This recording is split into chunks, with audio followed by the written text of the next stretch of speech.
Sumur jebakan.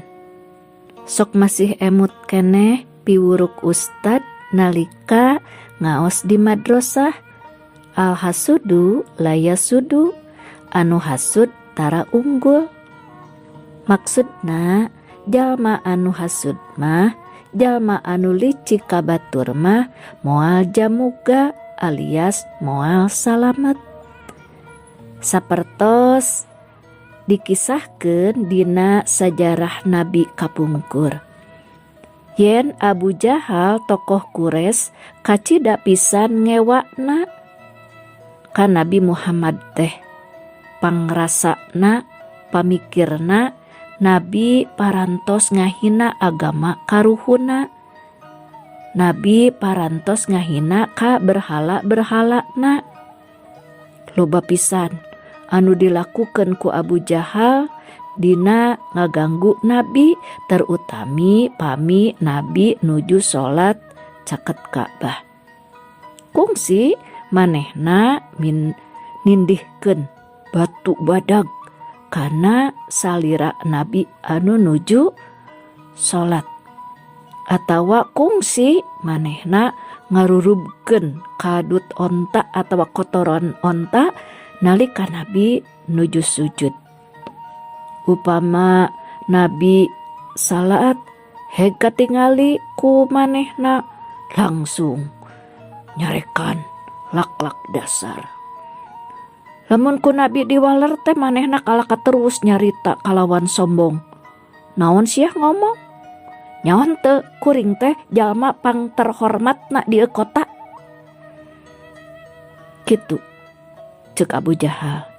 Untung sobat-sobat Nabi sapertos Abu Bakar atanapi putri Siti Fatimah sok rajeun nulungan ka anjeunna dugi ka ayeuna Nabi Muhammad tetep salamet.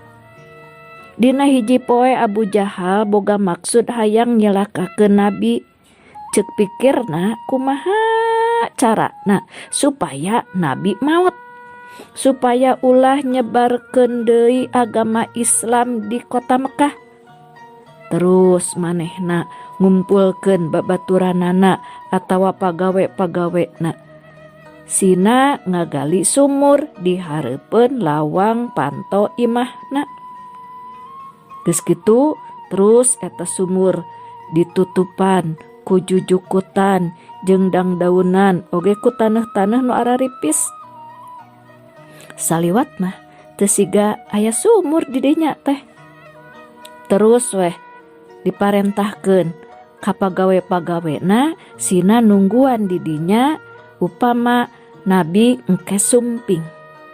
Lamun Nabi geus digebrus ka jero sumur kudu buru-buru dikubur ku taneuh, buru-buru dirurub ku taneuh. Geus kitu ngahaja disebarkeun beja ka masyarakat yen Abu Jahal teh gering. Nguping Abu Jahal gering, Nabi gaduh maksad bade ngalayat. Sabab ari anjeunna mah pan jalmi bager, hadehate kanu kitu kanu kieu teh teu boleh heman, kanu teu damang anjeunna sok biasa ngalayat. Barang anjeunna dugi ka lawang panto imah Abu Jahal, malaikat Jibril sumping ngawartosan ka Nabi yen palebah dinya aya sumur jebakan. Ngahaja anu dijieun ku Abu Jahal pikeun nyilakakeun Nabi. Lajeng malaikat Jibril miwarang ka Nabi entong cios ngalayat Abu Jahal sarta saena enggal-enggal anjeunna mulih deui. Nalika Abu Jahal menang beja ti pagawena yen Nabi tos mulih deui teu cios ngalayat manehna kacida pisan handeueulna. Tuluy buru-buru hudang terus lumpat mukakeun panto rek ngudag Nabi, rek nanyakeun naha Nabi bet mulih deui teu cios ngalayat manehna. Ku lantaran rusuh jeung teu inget saeutik oge yen hareupeun imahna aya sumur anu kumanehna geus digali. Nah atuh barang sukuna nincak luhureun sumur eta, ari koleang teh kejebur teh manehna ragrag kana eta sumur. Tulungan kaula, ieu teh gabros kana sumur. Manehna gogorowokan kacida sieun jeung reuasna. Atuh buru-buru babaturanana nyadiakeun tambang, ngulurkeun ka jero sumur supaya disanggap ku manehna. Tapi tetep eta tambang teu nepi-nepi. Tuluy wae disambung deui eta tambang teh nepikeun ka sababaraha kali, tapi anehna hese tepina kana leungeun Abu Jahal tetep teu beunang wae, tetep teu tepi wae.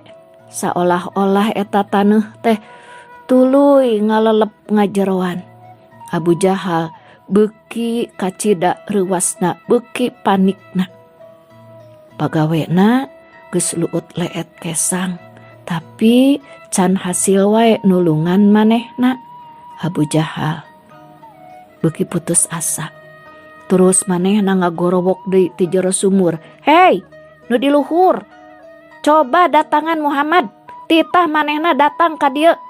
Sabab moal aya anu bisa nulungan kaula iwal ti manehna." Saatos Nabi diwartosan ngeunaan kaayaan Abu Jahal, lajeng anjeunna sumping teras nyaketan bibir sumur bari nyarios.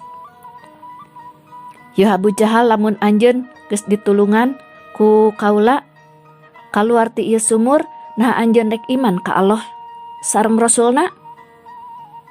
"Nya atuh," ceuk Abu Jahal ti jero sumur ngagorowok. Lajeng Nabi ngulurkeun pananganana. Buru-buru dirawel ku Abu Jahal, teu hese teu sing. Manehna ayeuna mah geus bisa ngarawel panangan Rasul atanapi panangan Nabi. Geus kitu mah lajeng weh ditarik sarta manehna ayeuna salamet aya di luhureun sumur. Sanggeus aya di luhureun sumur, naon nu dicaritakeun ku Abu Jahal ka Nabi Muhammad? Manehna kalakah nyarita, "Kacida pinterna maneh ngalakukeun sihir ya Muhammad?" Baraya padahal sanes sihir, tapi mukjizat Nabi. Dasarnya Abu Jahal geus ditulungan teh lain nganuhunkeun, lain tigin kana jangjina rek abus Islam, kalakah nuduh nu lain-lain ka Nabi Muhammad.